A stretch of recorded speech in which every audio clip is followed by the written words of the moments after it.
afternoon, it's the Crafty Nana here.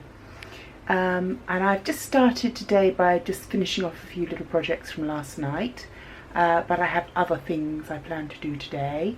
So what I did was, first of all, I had to fix this little shelf that had come apart last night, and I made from the leftover bits a little shelf with a towel rail for the bathroom. I had a little tidy up of my makeup this morning, and I found some compact mirrors that the compacts were finished, so I snapped off the mirrors, and then this one I've just edged it with a little bit of silver chain, and then an old sort of 1970s earring that was one all on its own, a little jewel, so that would be quite nice for the operetta girls. So that one will be for them. This one I might put seashells all around it and do it for Laguna Blue. But they're just, you know, using up things that are there. Oh, my husband's being very naughty. Did you see that? Did you see that? Don't even look. So the plants I did yesterday with the little pots and the clay and the little plants looked really great in the bookshelves. So I thought I might make a few more for this one. And the Harry Potter books looked really good as well. So again, we might do something different but similar to put in these shelves. So we'll put these all to the side because that's not what we're doing today at the moment. Those are just all going to dry, get touched up, and then be put where they're supposed to be. Right, what we were going to do today is, yesterday I didn't get any bug painting done, which puts me behind on my schedule.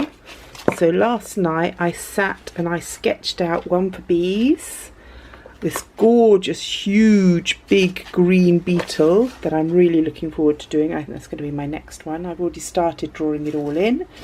And then I've got another moth. I think I'm going to cut down this so that you just get the blue and the grey, not blue, grey and pink, which I think is a little bit much and the pink end sort of just doesn't fit. So I sketched them off in here. So those are what I'm going to get on with. Then I have a huge project to do, but I don't think I'm even going to tell you about that until I get started, because you know how these things get moved around and moved on. So we'll get on with this today and see how we do. So this is the wonderful bug that I am drawing.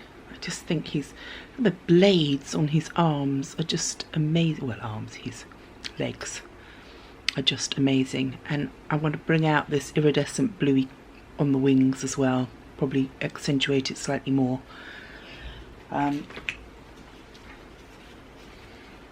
So this is where we're at. I've used a little bit of Copic marker on the top in a shade 59. It's just a matter of filling it all in now. I'm not a huge fan of Copic markers, to be honest. I actually find that I prefer watercolour.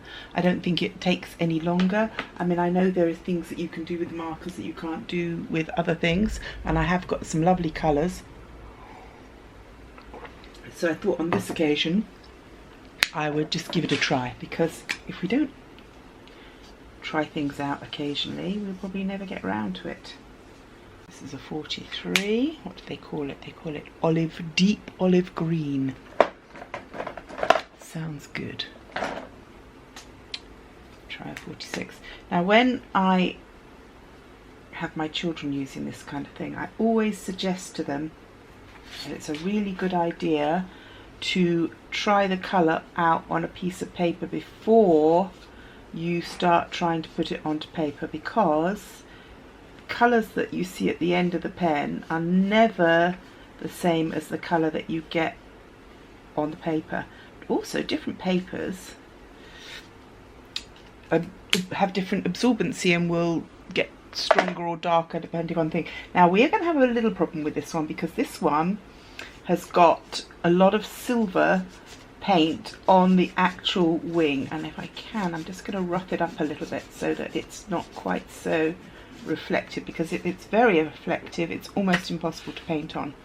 And what we might have to do is we might have to blend up some acrylic paint to go over it because I don't think that normal paint will. So I'm going to be rubbing the metallic shadows over the top of these colours once I've got them in. So these don't have to be absolutely perfect as I'm wanting to get the colour with the eyeshadow with all the mica powders in it, because this beetle just glows, and that's the effect I want to get. As I said, a little bit of a getting the paint over the metallic, which is why we have to use the acrylic for that, because watercolour will not cover metallic at all. Now his arms, it's the blades on his arms, almost look like they're sort of turquoise metallic. Turquoisey grey, I think, is the colour on these bits here that we're looking at. So I think I'm going to try and get that effect. Right, I'm now going to leave this bit to dry, because I will use metallic markers now to start getting all the details in and bring the shading in and give it form. But yeah, so that is the most we can do at that situation. So I will work on the base of the arms and his legs. Do you know arms, legs, whichever. Do beetles have arms and legs, or do they just have legs? I suspect they just have legs. Although those hooks on the end, those definitely look like they could be used like arms for reaching and grabbing things. It's a mystery. Let's try another. It's quite grey. Use that as a base colour. Ice Blue 65. Now this is where it's so useful when you're working from a tablet, when you need to get close to a part and you can just home in on it and see exactly what you need to see. So that works really well for me that is blind. So I'm just using a very dark green fine gel colour pen to ink in the details over the top of the Copic marker, and I will I'm doing these before I put the metallic on. I'll probably have to go over it again after the metallic, but sometimes you can see them through the metallic and it looks good, and it's much harder to put detail over the metallic. These claws genuinely look like some sort of medieval weapon that was created to cause as much damage as possible. They really are quite sinister. So I have blended gold metallic paint with the burnt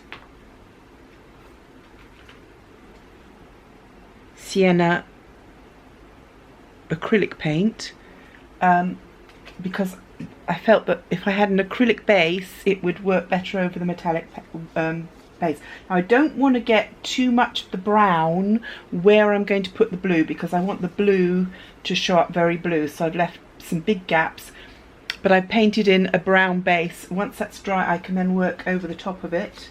Obviously it's still a metallic colour, but it's a less shiny surface. Got lots of dark areas which will go in with the other pens over the top. Now I think I've got a couple of areas on his body. What would we say his head is? His head seems to be like an olive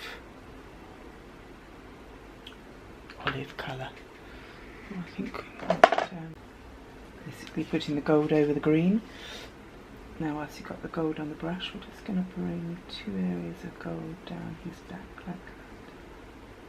He's got his 2 little brown bug eyes to do. Keep a piece of paper where I just test out all my pens, get them working. I think it's very important, you know, as I said, you cannot be too sure of your colours unless you actually try them. So that's the piece of paper, it's right there. So if you keep seeing me reaching across, it's because I'll be trying my pen. And when you're using a lot of these heavy metallics, quite often you find that your pen does not want to work on top of the colours that you're using. So you do need to keep sort of like taking the top surface off just in case it's got clogged up with the metallic. It will get worse as I add the eyeshadow, but you can't really get that effect any other way. Just doing a little tiny bit of pointillism just to break up the brown and add a little bit of darker in there. His little horns on his head, so cute.